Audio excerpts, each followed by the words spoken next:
अस्सलाम वालेकुम फ्रेंड्स, आप देख रहे हैं HN चैनल।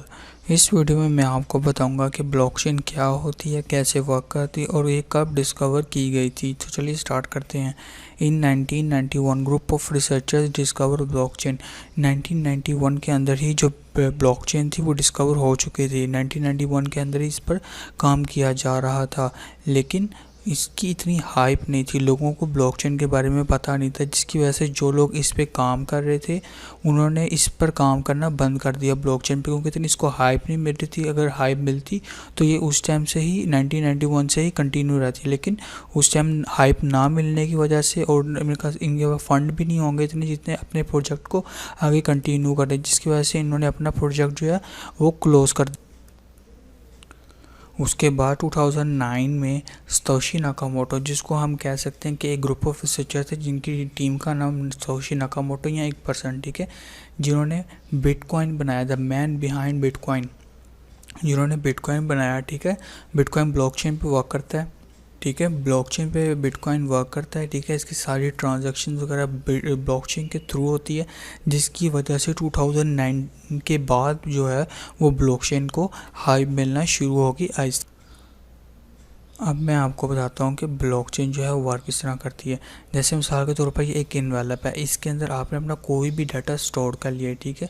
वो एक डाटा एक सर्टेन लिमिट तक ही स्टोर रहता है, जब वो कंप्लीट हो जाए तो उसके बाद न्यू जो है वो जनरेट, आप न्यू इन्वेलप करते हैं जनरेट, ठीक है। फिर उस पर आप अपनी ट्रांजेक्शन करते हैं, अपनी जो भी डाटा वगैरह है वो लिखते हैं, ठीक है। जब वो अपना डाटा वगैरह लिख लेते हैं तो अब आप कहते हैं कि ये जो है मिस ना हो जाए कि ये किसके आगे से हमने कंटिन्यू किया। तो आप जो पहला इन्वेलप है, ये ए इन्वेलप, ये बी इन्वेलप, ये सी इन्वेलप, तो आप क्या करते हैं, ये जो बी इन्वेलप है इस पे ऊपर इसकी है लिख देते हैं डाटा कि ये ए जो इन्वेलप है उसका आगे से कंटिन्यू किया हुआ हमने बी में, ठीक है, क्योंकि वो फिल हो गया। जैसे अब एक्सेल की शीट होती है वो फिल हो जाए तो हम न्यू एक्सेल की शीट बनाते हैं, लेकिन हम पीछे प्रीवियस दे देते हैं कि ये पिछली जो एक्सेल की शीट है इसका आगे ही हम कंटिन्यू कर रहे हैं, ठीक है।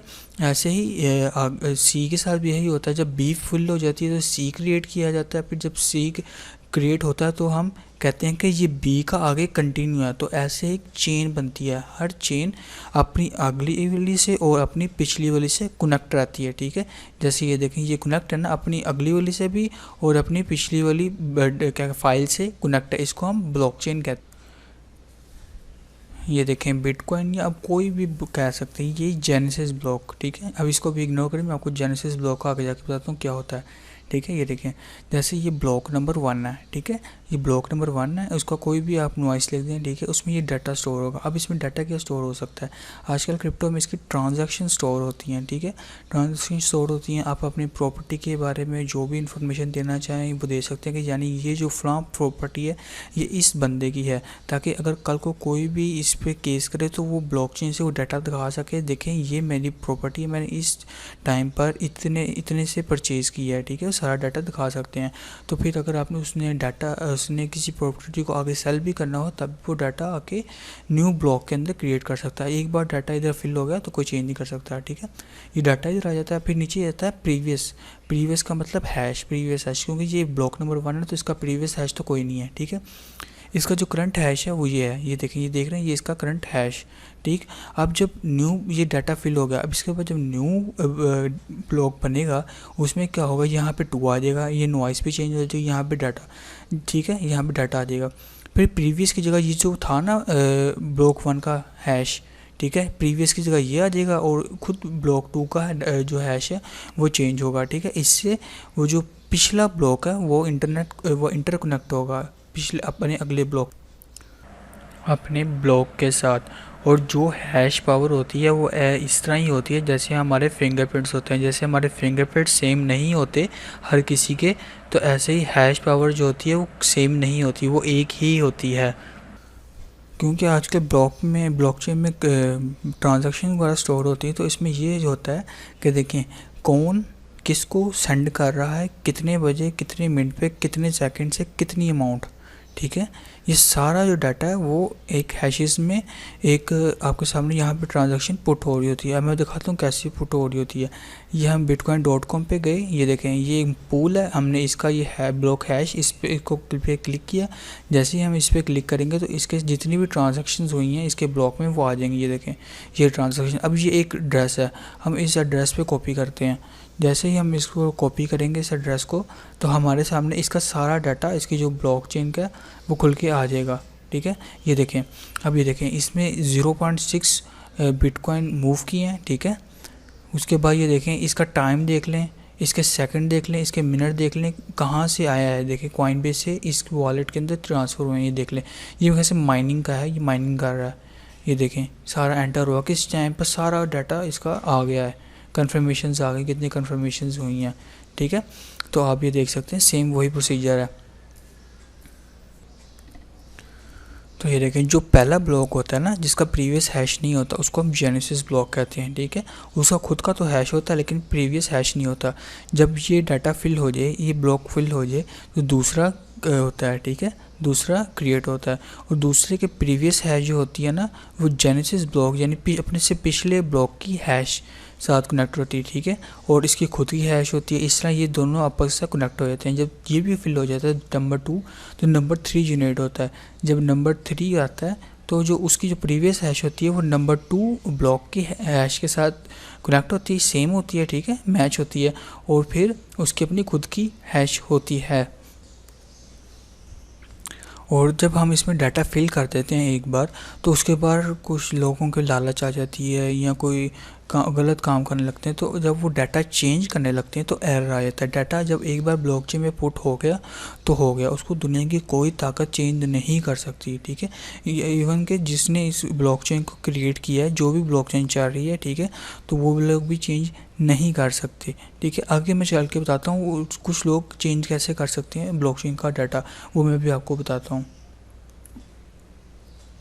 जब कोई डाटा किसी भी ब्लॉकचेन से जो ब्लॉक से टेम्पर्ड करने की कोशिश करे, तो वो अपने अगले ब्लॉक के साथ, ठीक है, तो वो अनवैलिड हो जाती है। ठीक है, जैसे ये नंबर 2 वाले ब्लॉक में गड़बड़ करने की कोशिश की उसने, तो अपने जो अगले ब्लॉक बनेगा उसके साथ कनेक्ट नहीं होगा और एरर आ जाएगा, और वो अपने ब्लॉक से बाहर हो जाएगा। यानी जो भी इसने नेटवर्क यूज़ करके ब्लॉकचेन को इस्तेमाल कर रहा है, ये उस नेटवर्क से बाहर हो जाएगा ऑटोमेटिकली।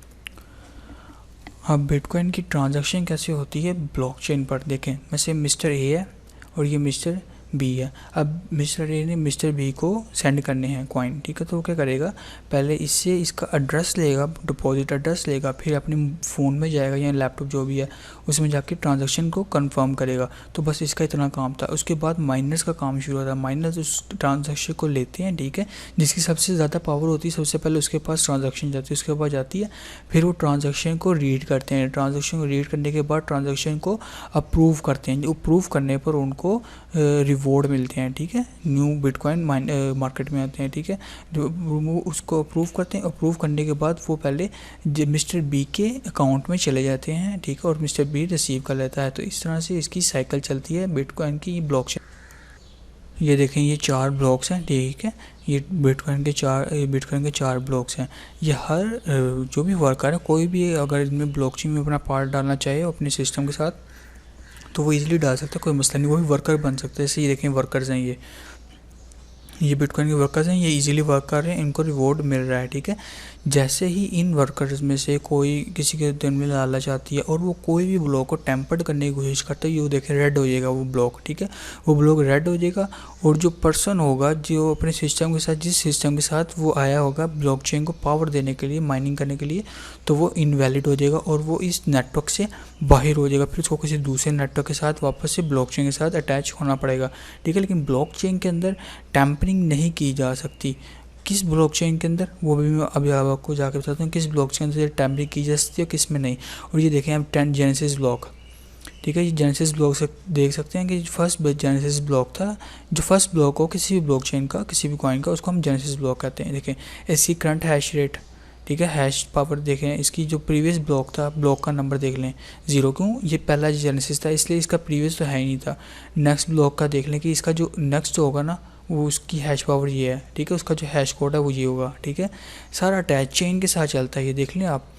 फिर ये देखें इसने टाइम बता दिया 2009 में 1 जनवरी और 3 और जिसकी ट्रांजैक्शन हुई थी इतने मिनट पे इतने सेकंड पे, ठीक है। फिर डिफ़िकल्टी देख सकते हैं 50 बिटकॉइन की ट्रांजैक्शन वगैरह हुई थी, ये देखें सारा कुछ इसमें बता दिया गया है।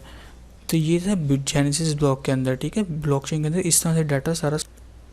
ये देखें blockchain is safe, no data can be change, कि इसमें एक बार अगर आपने डाटा पुट कर दिया तो आप उसको चेंज नहीं कर सकते।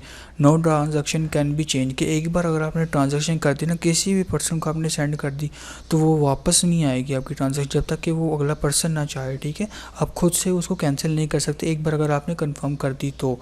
नो बडी कैन चेंज, के कोई भी इसमें चेंजिंग नहीं कर सकता। अगर इसका ओनर जिन्होंने कोई भी कॉइन बनाया तो उसके अंदर चेंजिंग नहीं कर सकते, उनको दोबारा से अपनी ब्लॉकचेन न्यू लानी पड़ेगी, ठीक है। Nobody can hack it, कोई इसको हैक नहीं कर सकता, क्योंकि एक बार इसमें डाटा स्टोर हो गया वो हो जाता है, वो चेंज नहीं हो सकता। अगर हैकर इसमें चेंजिंग करने की कोशिश करेंगे, जैसे कि मैंने आपको बताया कि वो नेटवर्क से ही बाहर हो जाएंगे, ठीक है।